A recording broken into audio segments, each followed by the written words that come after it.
There's your break over. Bar, bar, back down. And since we've got divergence here, we've got actually another set of regression lines. You can always put them in. And the funny thing is our 5-second 200 period's right there anyway.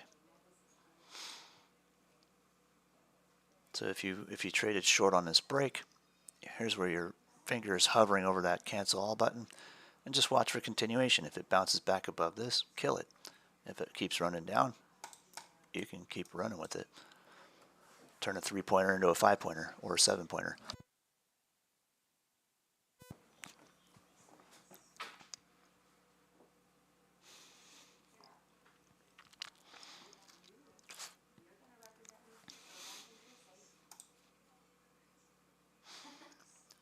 That's going to bounce. We'll probably run at least to the 20.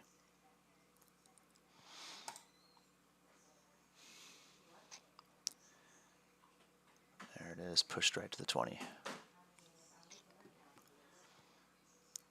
Good morning. Sorry we're a little late out to YouTube. There's your bounce. 8-period crossing the 20.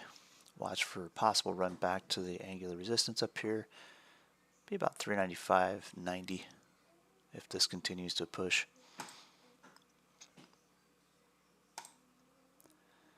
Just be aware that that 1-minute candle here, if it closes a spinner here, this will probably rip right back down to 394.60. Got about 30 seconds on that 1-minute candle. Last bit of accumulation on Netflix here off the 20. This will be critical here too. And then Tesla, the same.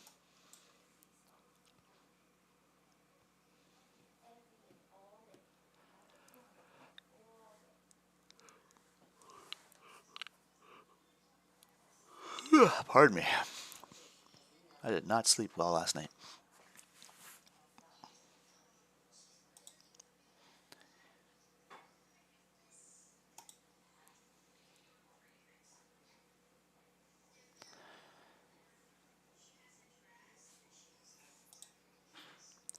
Yeah, I thought I was too, and I forgot I'm taking over for Casper today. He was messing with his audio, and I think he broke it.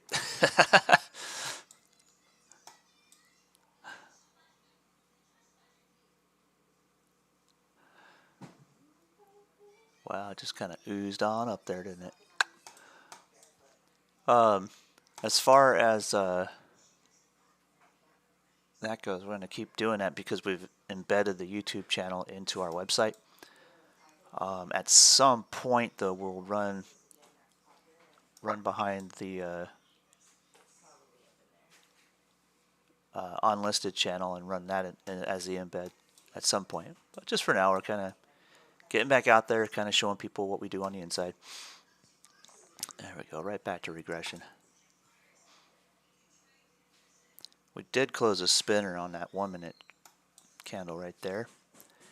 This will do one of two things. It'll hold support of the body of that spinner, and then you'll print a equal bar for the first bar in that series up above it, which would target about 396.50.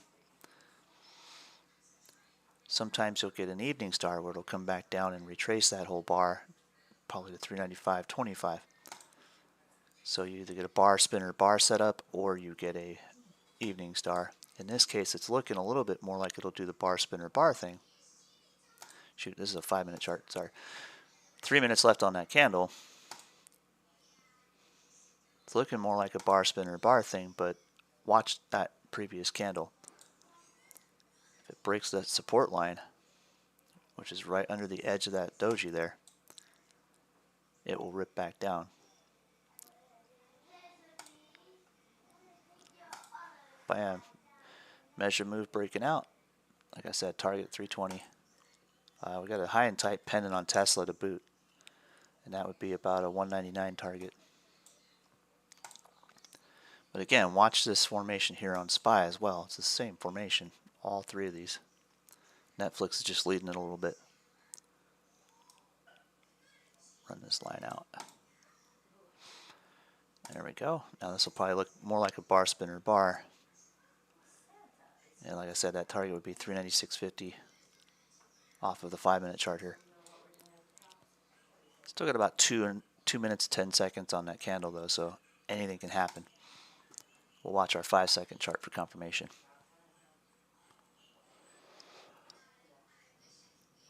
So we just broke the 8 period for a moment. There we go. Bar, right to regression. Bam.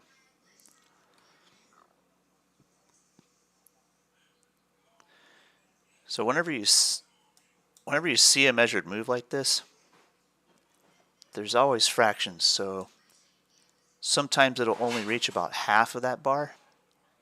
So like let's say we get about a quarter out of that. So above here, you know, about 395.95, you would say probably 396.20 would be a short-term target. Now it was half that bar. And look, it just wicked to it. So we still got about 1 minute and 15 seconds on this candle. It can still push. But it's looking a little weak here on our 5-second chart. See, we got a little double top here.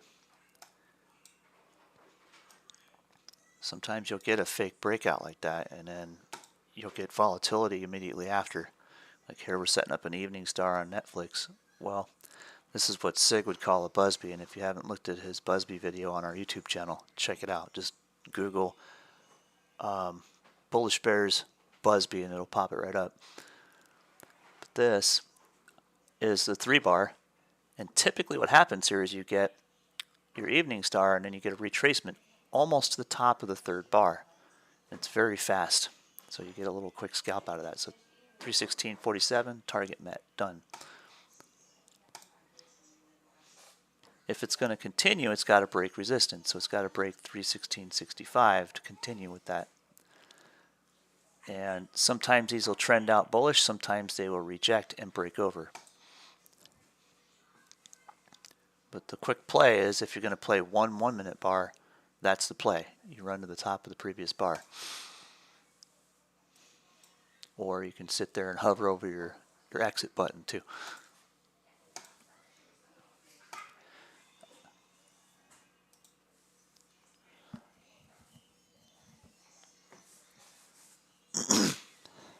Nice. Didn't get our bar spinner bar on SPY. We got 2 dojis. Doesn't mean it's going to reverse here. Means we've got a pennant. So anything can happen. This is indecision. It's just consolidating. Pennant's nearly complete on Tesla. And anytime you see a pennant or a flag of any kind, that good old 60-40 rule applies. They have a 60% chance of follow through and a 40% chance of failure.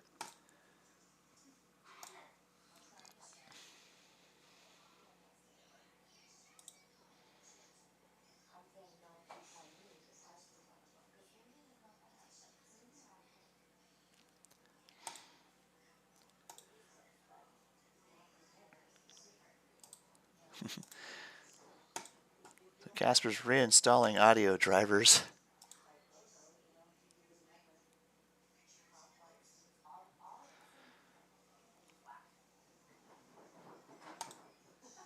Nice. Good stuff.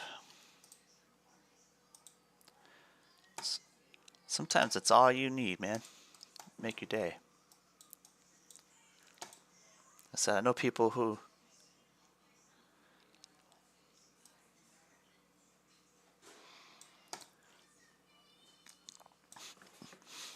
there's your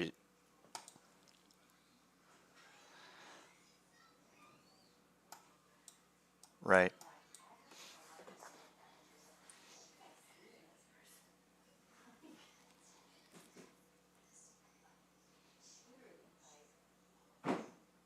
Good stuff. I'm gonna pull up a futures chart if I can, but I had to do it on Tradeovate or not Tradeovate, TradeStation.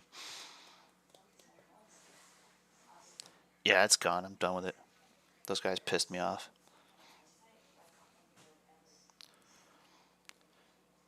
And 4010 is a good target because that's about a 50% retracement of that big ass bar from yesterday on the 30-minute chart. Just looking at it on my phone.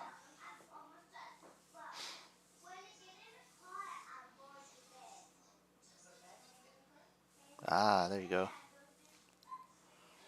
It may just miss it and pull back too. So looking at the 15-minute chart, that's a big wick on that candle. Same with the 5-minute.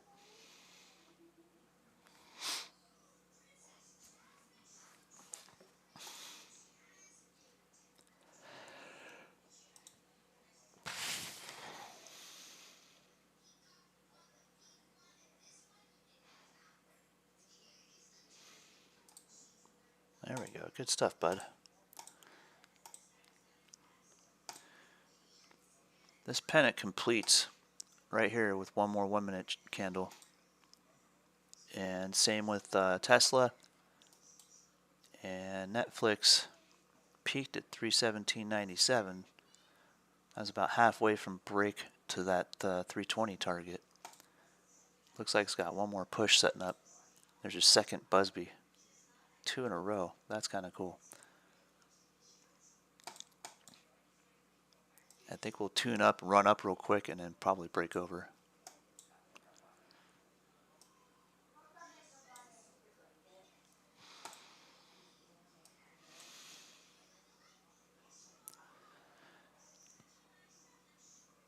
So explain a trend line on SPX.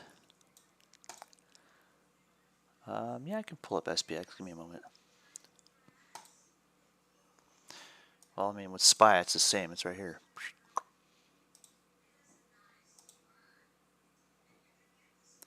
Only SPX doesn't show you pre-market. It's 3 taps on support outside of the open.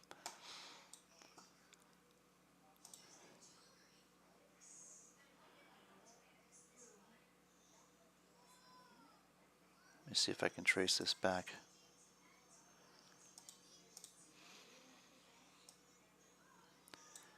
Yeah, be very cautious on this push because that's a lot of wicks sticking out of the top of this thing.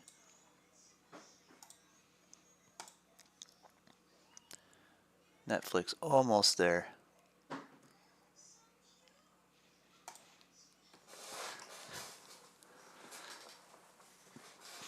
Damn, nice.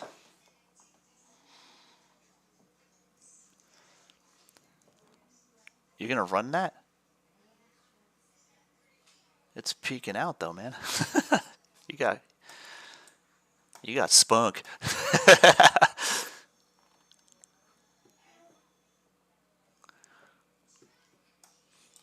Just remember that 40-10 is the 50% retracement. That's right in the ADR. We're about to nail it. I think we might have. I might have delayed data on this thing.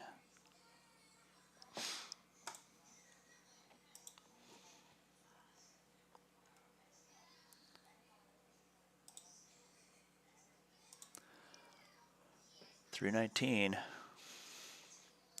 Watch it go to like $319.97 and reject. That'd be mean. I'm sorry.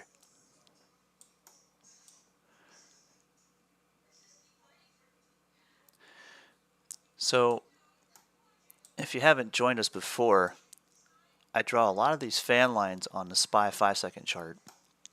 And what I use it for is scalping. Hey, that's better than nothing. But what I use these for is to scalp 3-point moves on the ES and the MES. And essentially, I can get a 5-second chart on SPY with my Webull app here, but I cannot get a 5-second chart that's really worth a damn unless I use Tradovate. Nice. And I no longer like Tradovate. They just kind of had some glitches, locked out of the account, had a trailing stop fail, just all sorts of fun stuff, and I just got tired of it. So I'm going to switch the big account over to TOS and just run with that. And then I'll use probably TradeStation for my smaller account. But anyway, these fan lines just give me pretty accurate depictions of what to expect for very short-term measured moves, very short-term setups. And I can go and verify things with my 1-minute chart, kind of know where angular resistance is, which it just nailed. And essentially scalp all of this action if I want.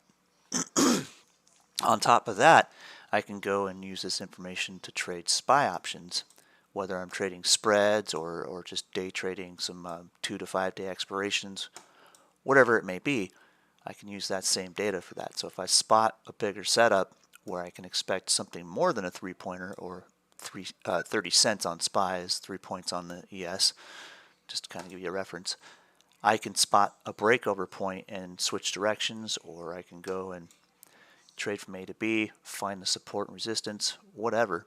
It's all going to be there on the 1 and 5 minute charts, and then I can verify exactly when to get in and out on the 5-second chart. Like here we have a breakover looking for a test of the 200, and if it breaks 395.95, I can already know where all the bear targets are. In fact, here's a new fan line right here. So if this breaks over and turns bearish on us, we got 1 and 2 targets plus a regression line in here somewhere right at the 200. We are outside of the liquidity zone though, so we're likely to finish a move to the 398 pivot if things get bullish or we get a quick news pop. It is 10 o'clock. Anything can happen, but in all likelihood, this will be a grinder. Hey! You hit your 320 on Netflix and then some, man. What? Watch for a pullback. Nice.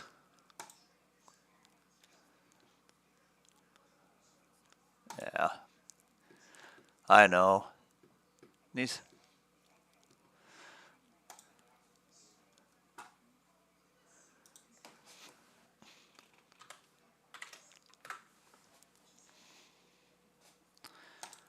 Oh, look at that breakover. Whew, right to the bottom of the channel. First bear target met. Oh, I bet it'll follow SPY. There's your 200 period test. And this is your extension target down here. It's about, what, 395.70?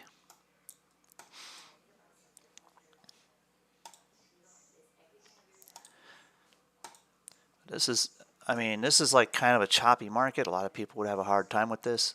But on the 5-second chart, if you're scalping ES contracts, this is gold. You love chop. Well, at least I do. All right, Tesla's pennant is complete, but it might fail here. Let me run the trend line on that real quick.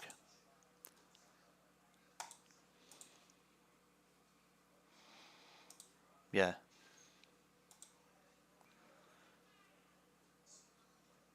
Huh. Just kind of scalping it.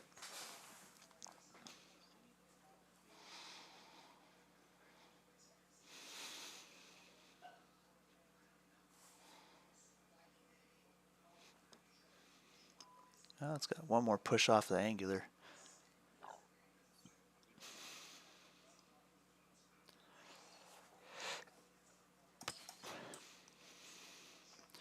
Well, any channel, any fan lines where you have divergence, convergence, or whatever it may be, always add a regression line.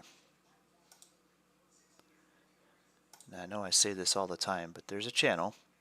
You got 1, 2, 3, 4 attempts on support. If you count this one, it's 5. Technically, a 5 wave tends to break. When they do break, they tend to shoot for about a 50% retracement of the whole channel, which put a target down here at about 395. So watch your angular support and your angular resistance and know where the regression line will tell you a signal. So if you see it reject strong off of here, expect a push to here. You can have a short-term bear target, and then if it goes outside that channel and breaks down, long-term bear target is half the channel height or half the trend height.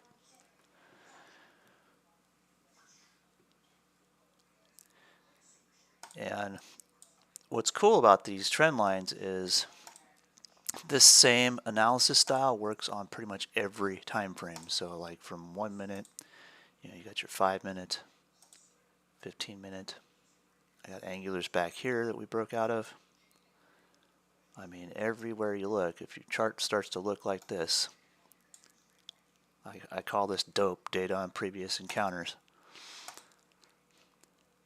It just tells you a lot about what to expect. You got your big diamond pattern here. We went right along that angular until we broke it yesterday, and down she went right to the next pivot, or the previous resistance of the center of the diamond right here. 392, clean target.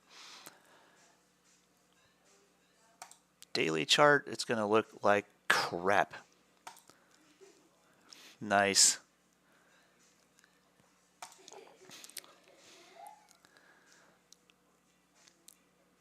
It held that angular. I was just watching for a breakthrough, and it did its thing. No.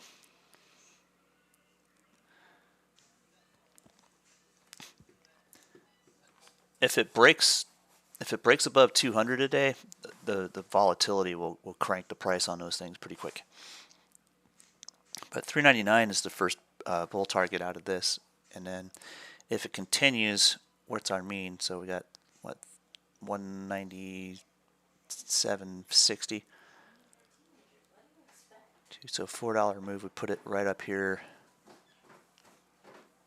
about 200 to 201. So it might just do it.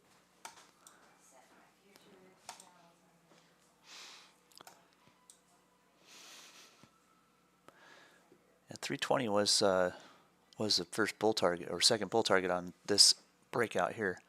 You had the halfway range, 317.20, and the full range was 320. That was pretty easy.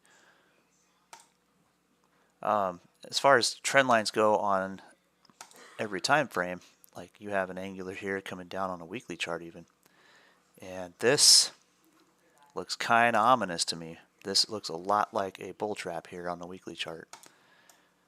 So you kind of look at that breakover. It never quite broke its previous high. It's almost the same as taking a double bottom and rejecting R1 on a 5-second chart for that matter. The same analysis, just different time frame. So if this can't hold this 392 pivot and it pushes that 388 critical support, we're likely to trend back down and find us at the weekly 200 period, which would probably meet at around 374. That sucks, but it can happen. We'll have to see what comes out of economic news. That's going to be pretty much the hold down on this. But if this is indeed a bull trap, if you compare this to 2008's chart, this is the point where it broke. Very similar. In fact, I'm going to grab a picture that I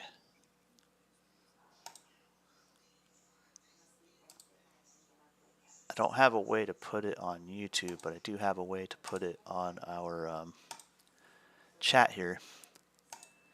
Don't let this scare you or anything. It's kind of a comparison. But man, that's pretty ominous. Looks exactly the same. A friend of mine drew that.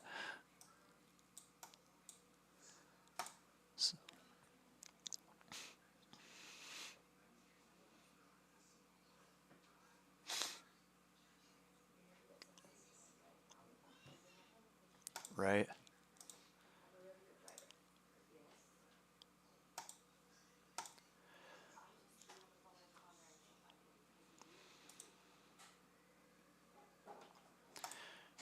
Let me get back to my 1-minute chart. But anyway, yeah, just kind of study this angular and this area right here on your weekly chart. And just know that there's key support areas in this. If it breaks, man, we got some doom and gloom for you. But if it holds, we can melt out of this. It's going to depend on a lot of things, but economic data just doesn't have the strongest look to it right now. You know, you got banks kind of doing their thing and turmoil everywhere. Who knows? We'll see what happens. 1, 2, 3, fourth attempt on angular resistance here. We're breaking over, probably heading for regression. Look for support 396.60. A 5-second chart would confirm that.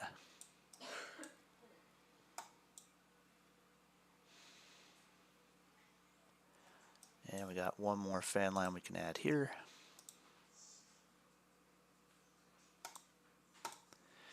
And if you adjust this for a regression line, it's actually going to be right at that 396.60.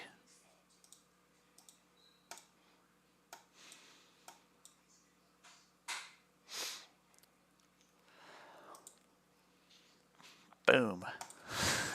Right to regression.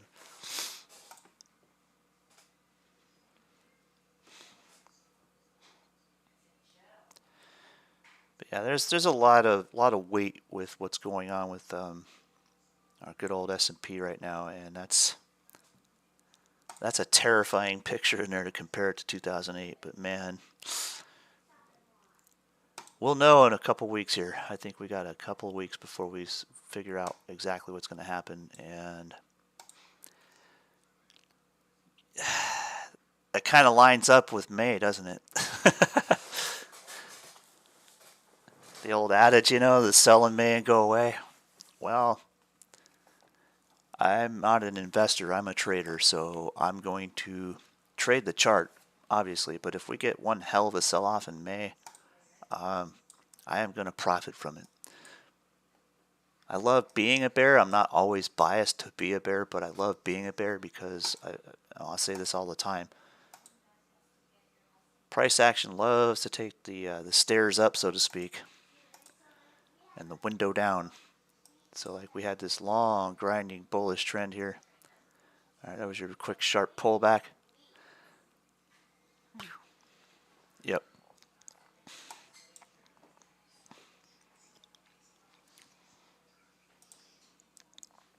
Yeah.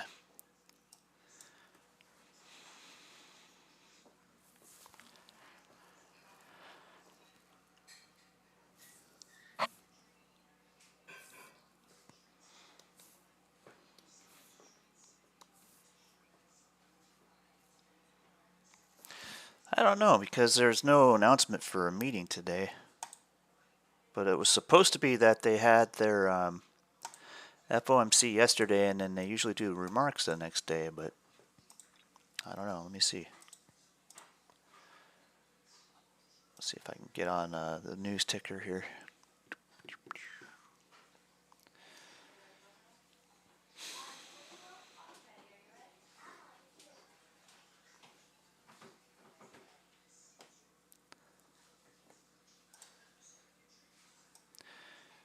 All right. Yeah, no kidding. Yeah, my ideas aren't even unique.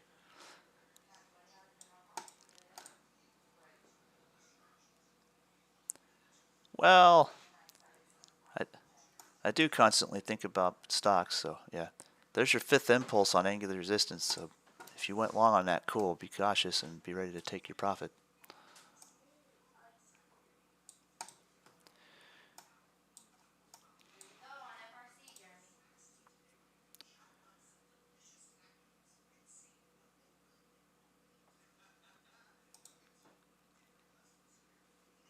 And remember, regression lines have sets. You can divide it in quarters. Now, I've seen sometimes when you get a sideways day, but you got range expansion, it'll go in like eighths. My average trade duration, that depends, because I trade a lot of different things at the same time. So if I'm scalping ES contracts, hell, I've had my average duration change by day, but sometimes it's like 30 seconds, other times it's like 10 minutes. It just depends on the speed of the market, whatever price action gives me. As far as like swing trades and stuff, I'll go a month on some spreads and stuff here and there. I try to keep them around 1 or 2 weeks if I can, but sometimes I will run, options, debit spreads, or wheel trades out beyond a month, depending on what the action is. I mean, if it's going to be a slow, grinding, bullish trend on something, and I get enough time in it, I mean, I can be in there for quite a while. Wheel trading, I've got a wheel trade on, still with a position back from, gosh, I want to say, it's 2019, but it was like January or February. It might have been February I got into that. But that thing's been on for a long time. It's in this like crappy penny stock, but it's paid for itself almost 15 times over selling options on it. So it's well beyond free for me to have that position. And if the company goes bankrupt, I've already made my money. But I mean, that kind of stretches a lot of different diversity for my trading style. It's like I'm not considering myself an investor, but if I can generate income on options, holding something for years and years, I will, as long as it's there. All right, we're back to regression. Here comes a break, test of 200, target 396.55 on this break. Be cautious though, because that 8 period is going to threaten it. You can sometimes get a bar through the 8 period and a quick fake out.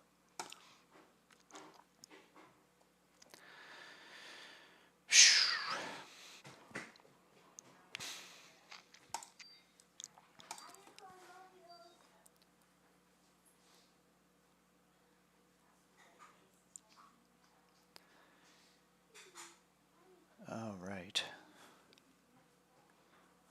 I'm going to see if I can grab the other side of this on SPY maybe. If I'm going to go bearish, I want to make sure I have a clean reversal at a key area. So don't quite see one yet. Nope. I mean, his channel's got the last leg in it. It can break regression and run down, but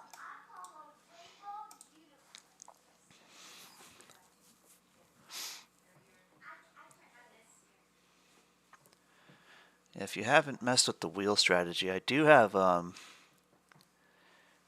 it's an older video. I do have an example of when I did that on CEI. It's up on the YouTube channel.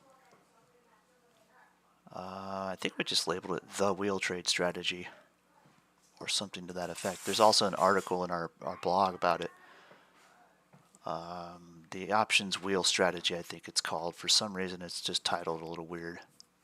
I don't know, someone tried to SEO optimize it or something. But long story short, I've done a bunch of writing and a video or two about it. And it's a pretty simple strategy. You sit, basically you want to trade from the center. So you want to have 100 shares long per contract, of course. You want to be able to sell covered calls as well as cash covered puts on it.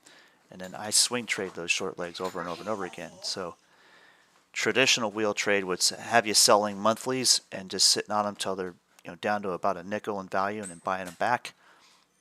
I've got the patience of a chopping block when it comes to that. So I'll go and sell weeklies or sometimes 2 weeks out and just swing trade them. I'll buy them back when I can capture a nickel or more. I'll buy them back if the price is just sideways. I'll practice it with penny stocks, and then you can take that right into large caps. It scales into anything, and it scales into any account size too. So it's just something you can kind of get familiar with. There's more to options than just buying them and trading them. You can sell them to open and then buy them back to close, and then literally the time decay on them pays you. Oftentimes the volatility itself will pay you as well. So many ways to skin a cat, and the whole purpose of options was to be able to adjust a position with flexibility anyway. So like, whether it was buying a protective put for, downside insurance, or the collar strategy, buying a protective put and then selling a covered call against your position, whatever it may be. There's your break. Let's see if it breaks that support line, we go bearish.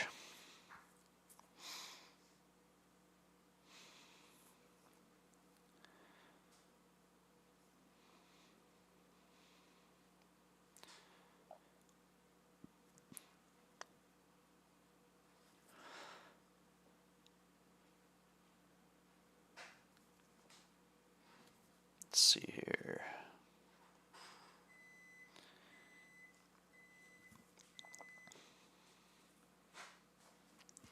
Not yet. Holding the angle.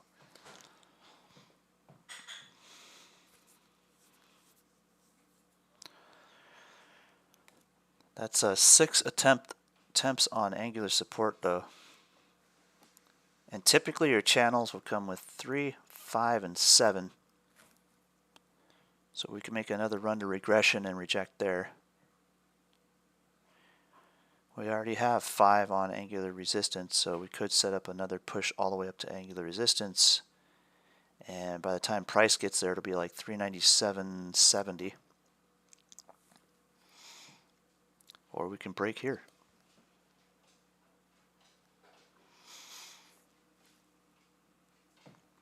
Got a kind of a silly looking cup and handle on Netflix here. It might push out here. Might get an extension of like 322.50.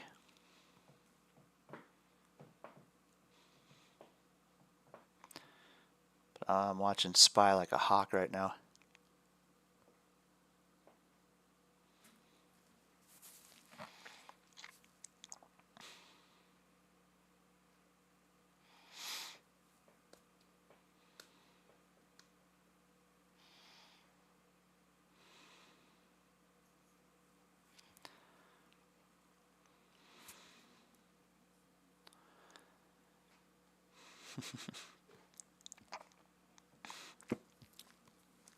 Yeah, easily.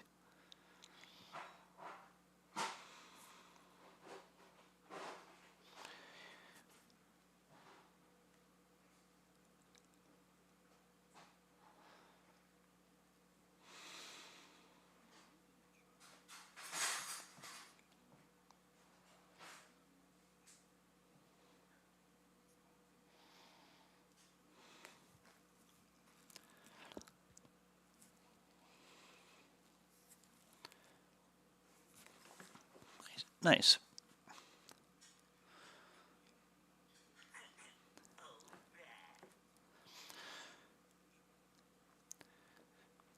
That's actually a good question here on YouTube. It says, how are you able to toggle so many different strategies in your mind? I came from a profession of being an auto mechanic, and over the years I've accumulated many, many tools in my toolbox. Some of those tools I'll use once a year. Some of those tools I'll use once every 5 minutes. So having that diverse toolbox gives me a strategy for any condition. And I think of all the different strategies I trade as just having a different tool in the toolbox. So like if the market's grindy and sideways, I can generate income on time decay for options. If the market is volatile and trendy, I can take advantage of trend movement and volatility. And there's just a different strategy or different tool to apply to every different market condition. I always kind of tell people if you learn price action, scalp, and penny stocks, and then you go start trading futures and you start asking yourself questions like, how can it really be this easy? Step back and stop, because you're about to learn that the market conditions change. And then you're going to need to develop a tool for that market condition change, whether it's shifting your strategy to a different type of strategy or staying in futures and just trading them with different approach to price action, whatever it may be. You got to have a different tool for every job. So it's just kind of being able to flip the script and do different things in any different market condition is one thing. The other thing is having multiple strategies working for you all the time.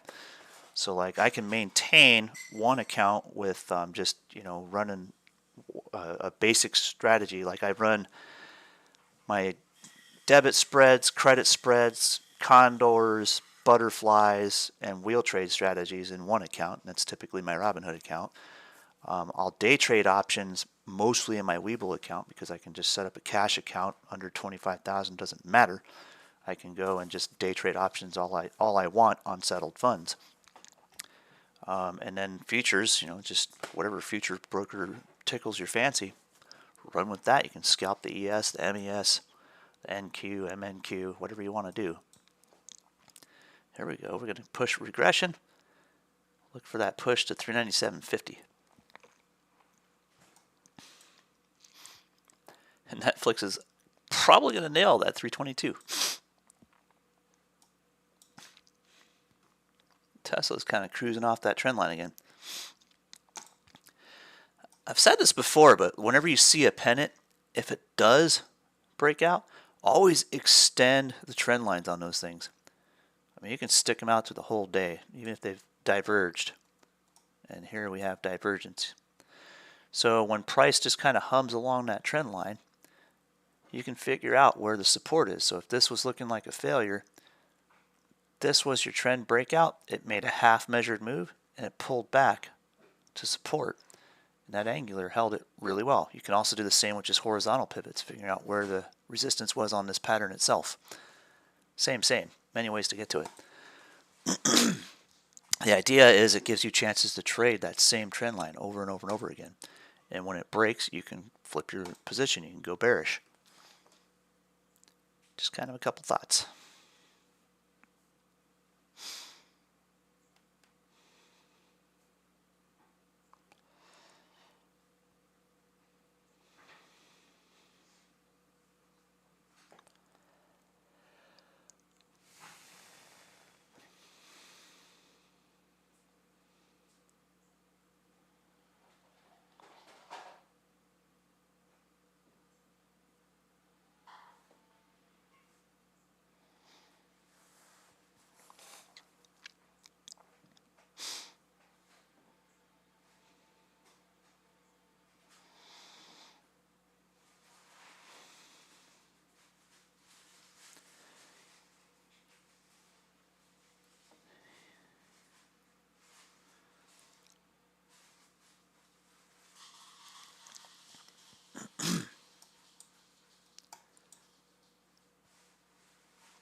So measured moves are kind of everywhere, and oftentimes you can do some fractional work on those too. So like you can go and estimate half a measured move and a full measured move, like we did here with Tesla or with Netflix. So we had a very rapid rise in price here, and then we had accumulation. And the idea is you can usually get an equal breakout on the other side of that accumulation, or very close. Sometimes it's just half, sometimes it's whole. So if you want to do something really simple, find about where that inflection point was and draw a box. And then take and draw a second box.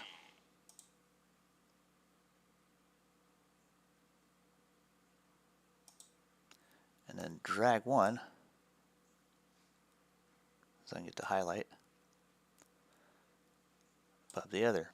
And it gives you about what a measured move would be. Well, also know about where half of that was. So you get a full measured move would be up here to like 320, 350 is the extension, but give or take. Half a measured move would be right in the middle of that sucker, 318.50. We got the extension to 320. Whatever. It's just kind of simple price action. If you wanted to narrow it just on the big bars, you certainly could. You can just go and change the size of that box. Oops, if I can get the dang thing to drag.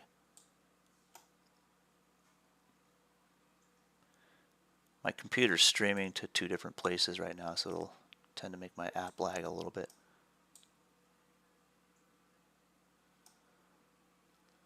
See, and that's a little more accurate there. So anytime you have an impulse and a pullback, as long as it holds that support line, your measured move is going to be an extension of the first move. Here we go, Tesla breaking support, coming back down to the angular previous resistance of that wedge.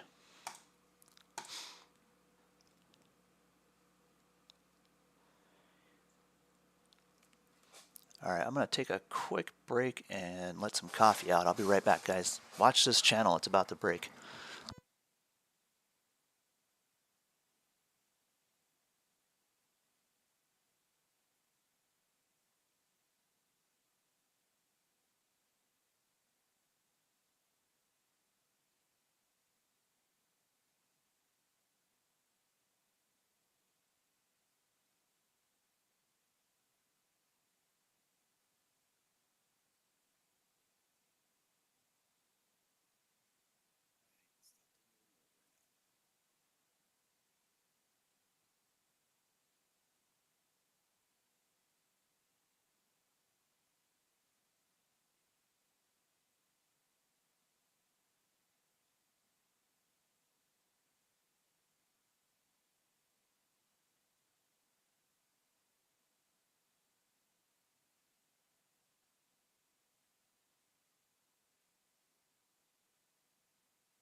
I feel better.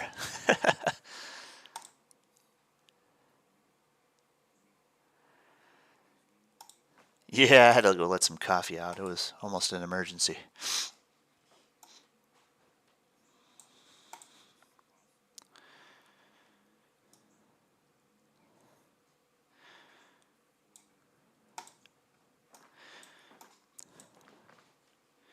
So this is kind of interesting because we broke the channel, but now we're setting up for, yeah, you're right, another measured move.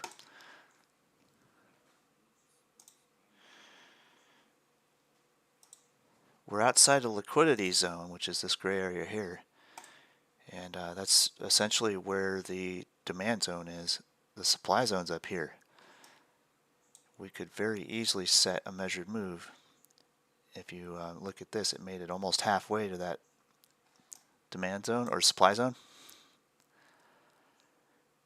We could actually continue that bull trend all the way up. Very possible.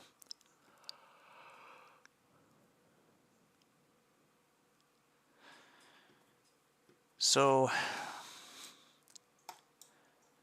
I get asked a lot about different indicators, and to put it bluntly, in reality, I've come to the point where I learned how to chart using lots of different indicators, including secondary indicators. And then over time, I've actually been able to just trade naked. I can trade without any indicators. I can just trade on the price action, drawing lines on my chart. So I don't technically need any of these. I like to have the 8 and a 20 because it gives me clear signals. There's a break over here. You know, it ran until it came in and compressed here and then continued. I like having the 200 because it's more or less a moving pivot. It's a very quick way to see a price target.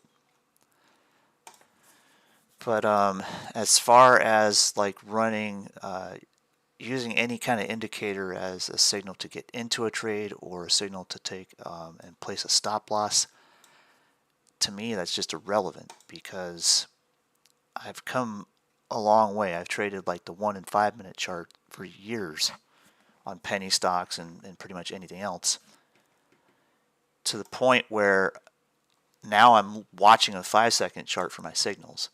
So I can verify my setups on the 1 and 5 minute charts, but I'm looking for my exact signals of when to get in and when to get out on that 5-second chart. And for a while I was trading futures on a 10-second chart. I think now I can trade them on a 5-second chart just fine. In fact, I'm using SPY's 5-second chart to scalp futures every now and then. So, but I'm mostly doing it to be able to provide info for anybody who's watching. If they're trading futures, you can take your signals from this 5-second chart very, very handily. So now back to our trend lines here. This became an angular resistance all of a sudden. We have a pennant here. This is setting up for a measured move. And remember, I always say to stretch those out. So it can do almost the same thing that Tesla did over here. Come back, test it, break back to resistance, and then boom, back down. Now we're messing with this line. Same.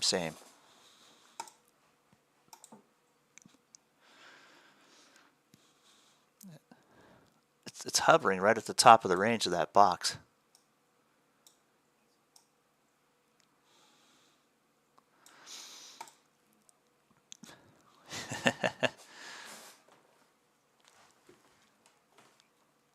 That is crazy. Yes, hey, how's it going?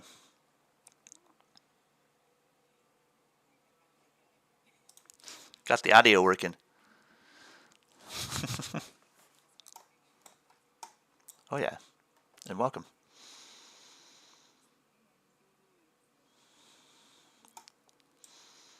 Right on, well welcome.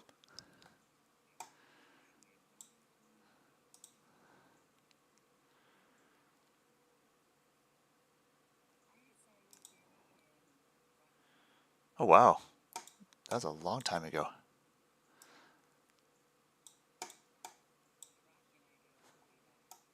Very cool.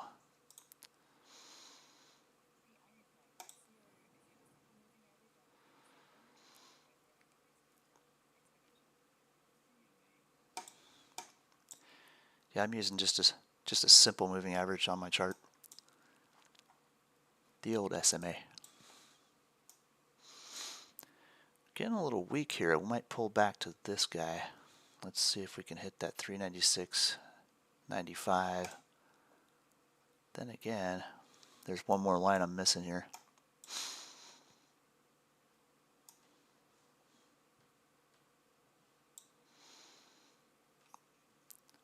Right? It's got to break some way or another, but it is that time of day where things just kind of grind to a halt and, you know, eat people's lunch. There's your resistance line right here.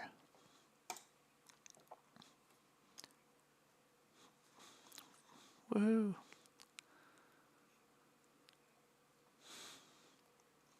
Getting bullish. So we had our bearish break, but we had no confirmation. This became accumulation. This is our measured move setup. There's your half target, 398. Full target's 399.40.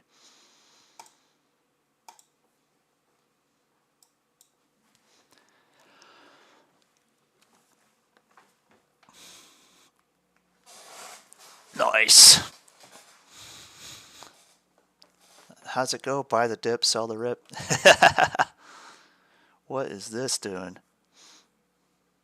Gotta be some news out somewhere.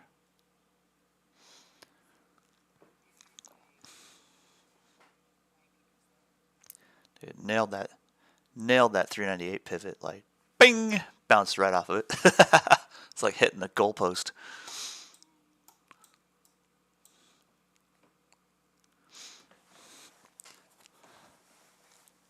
Yep. Now what? Do we go short yet?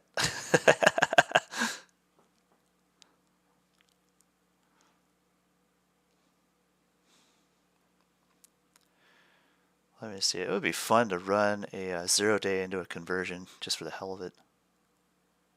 You ever done that? You take a 0 day option, like way out of the money, you run it, and then when you want to take profit on it, instead of closing it, you just convert it into a debit spread that locks in a credit.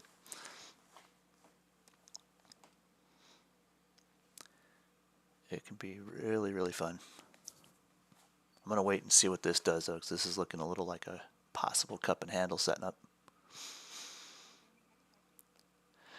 I love Weeble's charts. Their trading is just okay. For the longest time, I would scalp SPY options on Webull with a cash account because I was under PDT. But now I don't have to worry about that, and then I'm also trading futures. Well, when I find the right broker, I'll be trading futures again.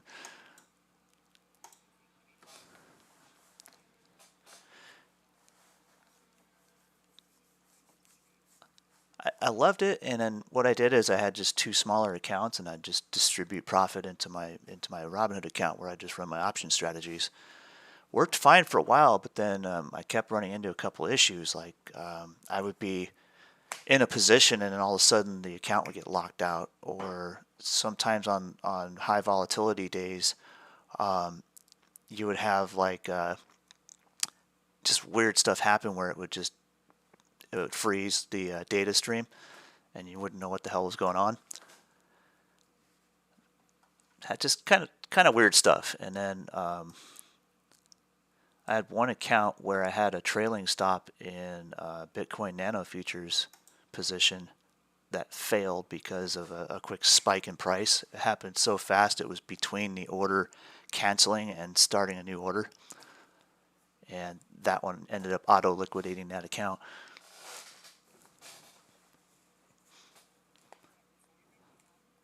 That was after Ninja Bottom.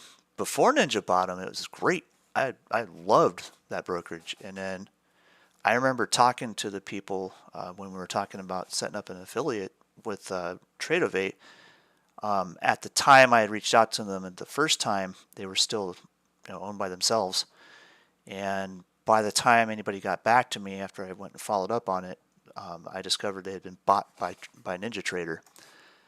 So in the meeting with talking to the people at NinjaTrader, I'm like, dude, I love this app. please don't change anything in it. It is great just the way it is. Love you guys, you know, whatever.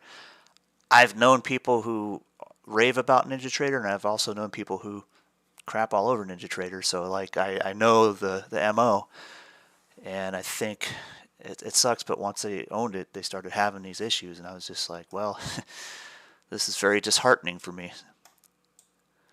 So I decided to just say, you know what, the hell with it, close that account. I'll deal with another broker, and I'm working with TradeStation and taking a couple scalps with it now, and it seems to be all right. But I'm gonna hold off before I start raving or saying anything about how it works. So far, it's so good. I just don't like the. There's Edge Pro, and then someone was telling me about what was it? Amy was telling me about AMP, and then there's Tastyworks and a few others. But I think the one thing I do like, aside from I don't care for the button layout on TradeStation, but I guess you can actually customize it. I just got to figure out how, so I can have big enough buttons to be able to whip my mouse around and hit them. Because I'm a very high-speed trader, and once I can figure that out, the other thing is that it works like a light version of TOS. It's almost like TOS, but with like a quarter of the features.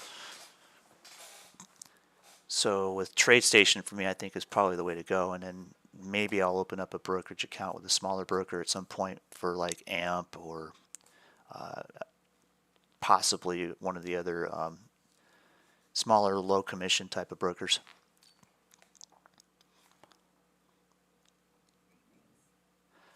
I've heard in the past, you know, TOS had some issues. They've worked through all their stuff, and for now, like, all I hear is good things about them, and very rarely ever an issue. So I like that stability, especially if I'm trading something that can potentially wipe out an account in one trade if I'm locked out or something like that happens.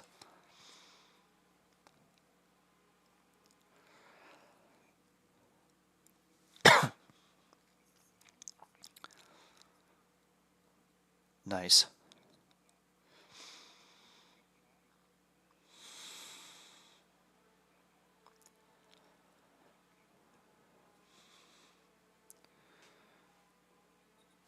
Right.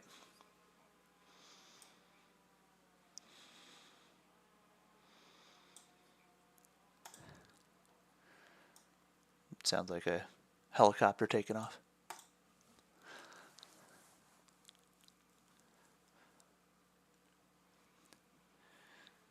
Yeah, I'm running Webull, and I'm also running TradeStation for data right now.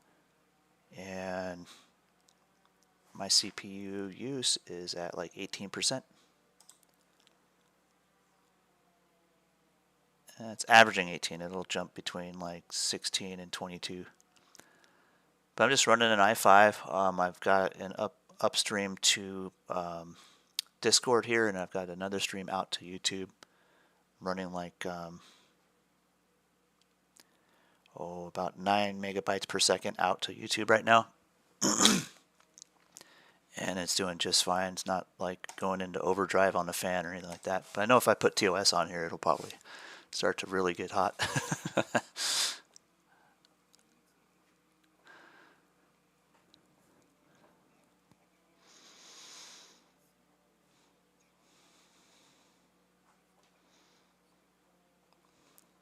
Yeah.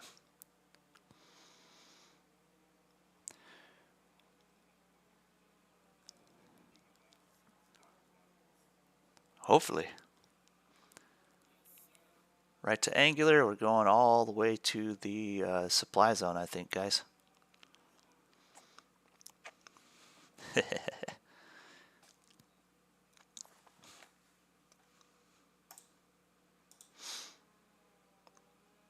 I'm just waiting to see if we reject that that supply zone up there.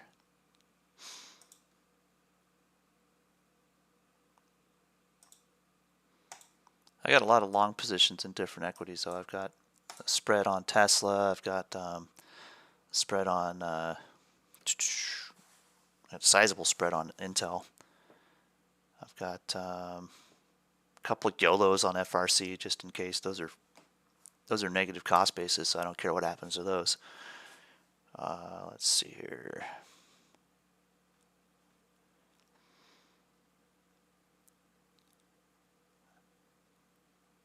Got kind of a swing trade spread working on Amazon, but I haven't put it all together yet.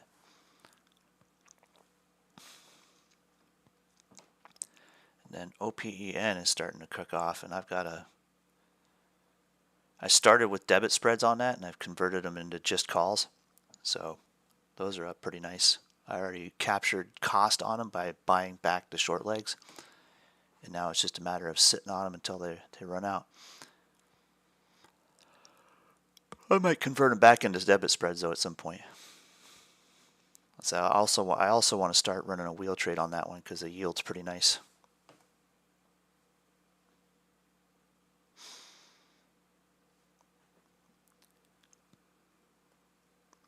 We're off angular resistance one more time in that stinking channel.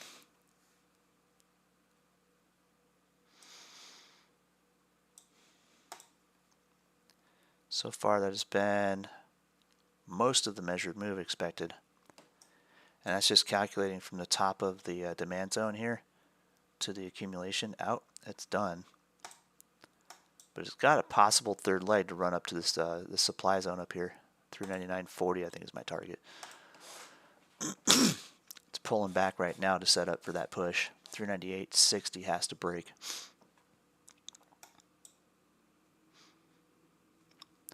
And give us till probably about 5 or 10 after 11, and then I'll sign off for the day.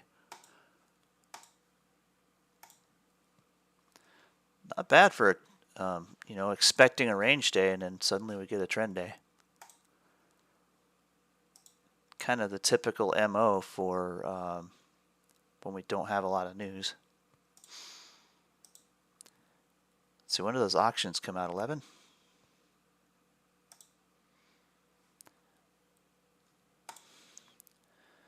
Let's see, 11 o'clock we've got the Kansas City Fed Composite Index, we've got Manufacturing Index, and at 11:30 we've got the 4-week and 8-week bill auctions, and then at 1 o'clock we've got the 10-year TIPS auction. So not a whole lot here. I think we've had our trend. If any of that is negative, then we can expect a breakover and maybe some bearish trading towards the close.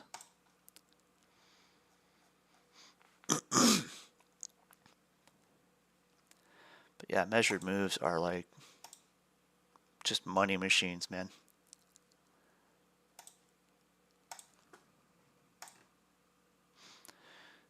Back to regression, just about. Like if I adjusted it, hit it. There we go. Your trend lines aren't always set in stone from the root. Sometimes you got to kind of, as you get long in the tooth on them, you got to adjust them a little bit. And you probably see me adjust the diamond pattern back here several times before I came up with the final. That's this guy back here. I've messed with these trend lines a few times to kind of tweak them to figure out where we're at. And yesterday, it was beautiful. Popped up to it on the open, tapped it again on the afternoon in FOMC. It went right to just a hair under that 403 pivot and then failed. Just instant rip down, man. That was exciting. Came back down, tested 400 again, went back down further. That was easy to short that. Now it's just a matter of retracing most of it, and it looks like we'll make probably the 73.6% retracement, which is right into this supply zone. And I'm thinking we might either grind out here and trend sideways for a while and then break over towards the afternoon. There's a chance we could push through it and hit the upper range here to 403.25. Not as likely as a rejection for a pullback here, but that's just kind of my opinion. And it's like always recommended to do your own due diligence on that type of stuff when it comes to trading price action. I can make most trend line predictions pretty easy just looking at a trend line, but I always trade them on a cusp. So like, or on a cuff, I'm like always watching that 5-second chart to just take my little scalps out of it, and I don't necessarily have to worry about the long-term trend. I'm looking for the short-term price action. All right, here we go, off regression. Got an extension line.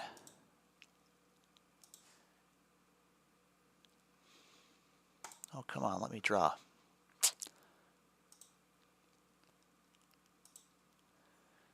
It's weird, my system's slowing down a tiny bit, but it's not like actually getting hot or anything. There's your extension line outside of that pivot. If we break this pivot, I expect accumulation here right around 398.80, and then finish the move up to that demand zone or supply zone there.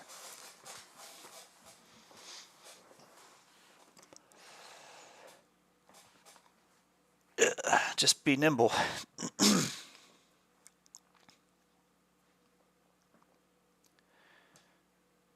What do they always say? Buy the dip and sell the rip.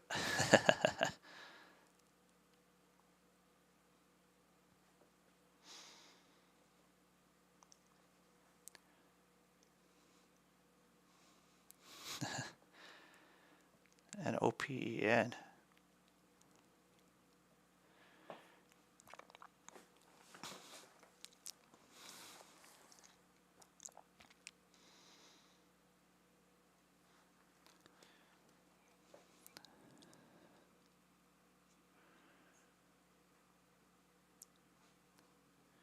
Yeah, this is interesting. There's a good chance of a reversal here, but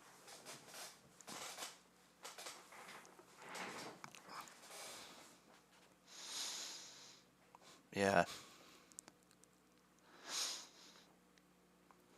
Kind of waiting for that news to finish at the moment.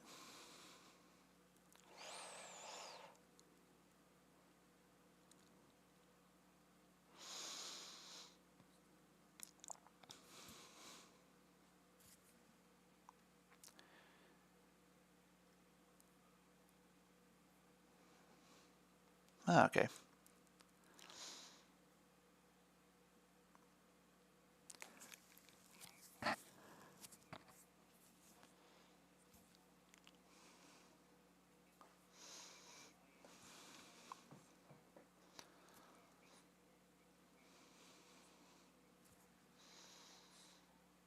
Nice.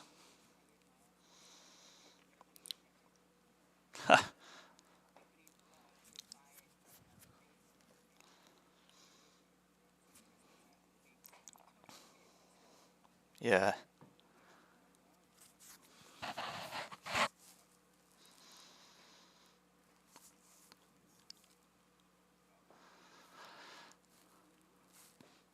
They moved like crazy in Q4 when they slashed the prices, but now it's like a standstill for Q1.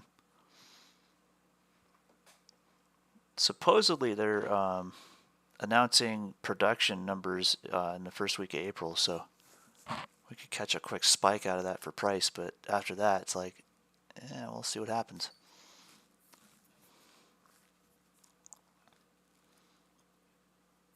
Yeah. No. Okay.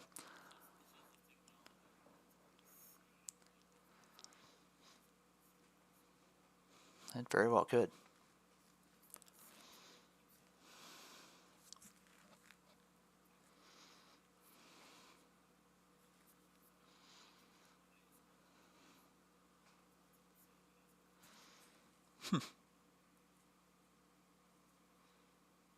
It's like if you take your eyes off the road, it'll yell at you and tell you to take the damn wheel.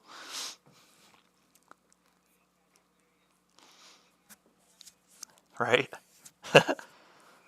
Yes! That'd be cool. It'd be like, what's his name? The Angry Chef guy. Yes! Oh, he should record a voiceover for that. Full cuss words and all. That or Samuel L. Jackson. That'd be great too. I always wanted to have a Samuel L. Jackson voiceover for like Waze or even Google Maps would be cool. Just yell at you and start cussing at you, dumbass. Make a U-turn. I'm sure with the right amount of hacking, you can do it. I know people who have reprogrammed their Roombas and added a voice chip where it cusses and screams every time it runs into something. So anything's possible.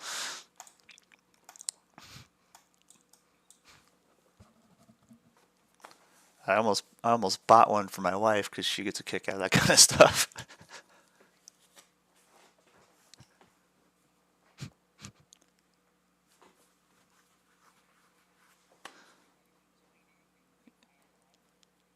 Yeah, welcome. Catch you tomorrow. We'll be a little more bright-eyed. See you tomorrow. Thanks for joining us. This is that time of day where it's just gonna grind. So slow. This is... You too, man. This is just the market eating theta.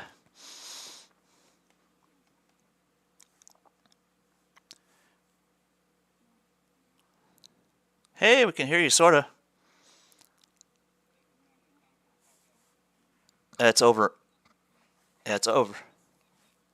It's over modulating quite a bit. Like the gain's too high. It sounds like the distortion pedal in my guitar amp.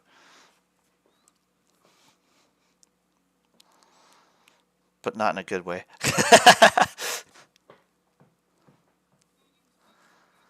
There we go. Overdrive. I'll tell you, it sounded good at the last second there when you made some sort of adjustment. Damn, we're going to touch the supply zone there. This will be interesting. I might see about running some debit spreads into the next week with that one.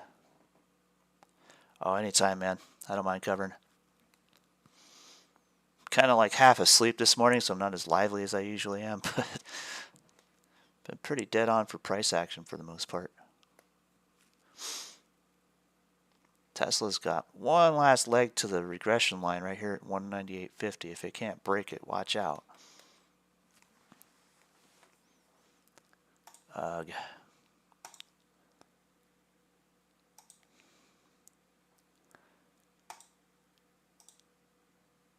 Yeah, sometimes those voice drivers can be a pain.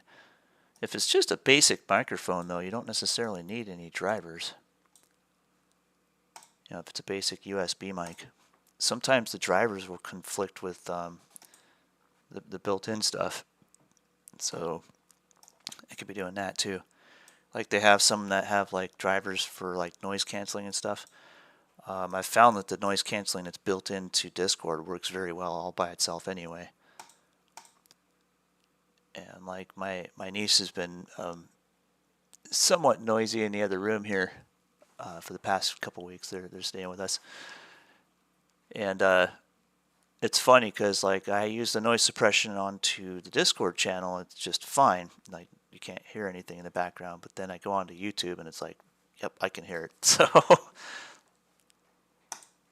I've found that anytime I use any kind of noise suppression that's external of Discord, it tends to do weird stuff. So I just turned everything off on the mic itself and the drivers or whatever programs are running it, and then just use the built-in stuff on Discord. That works fine. But like I said, it does bleed through on YouTube if you don't have noise suppression turned on. So, all right, that's the supply zone. Let's close that 1 minute wick and see what happens.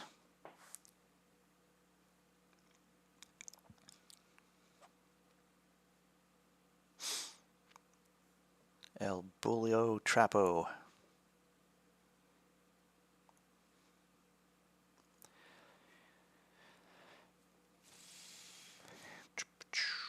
Let's see if I can pull off a good spread. Even if it expires tomorrow, it'll work.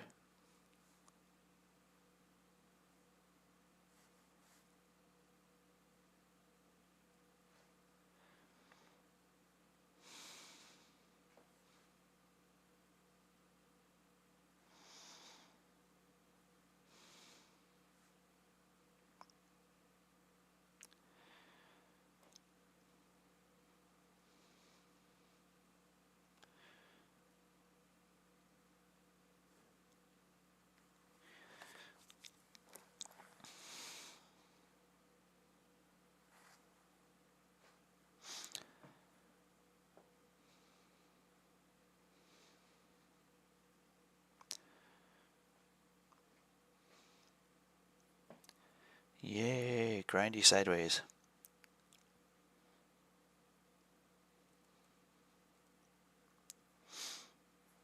That was a pretty good pull target.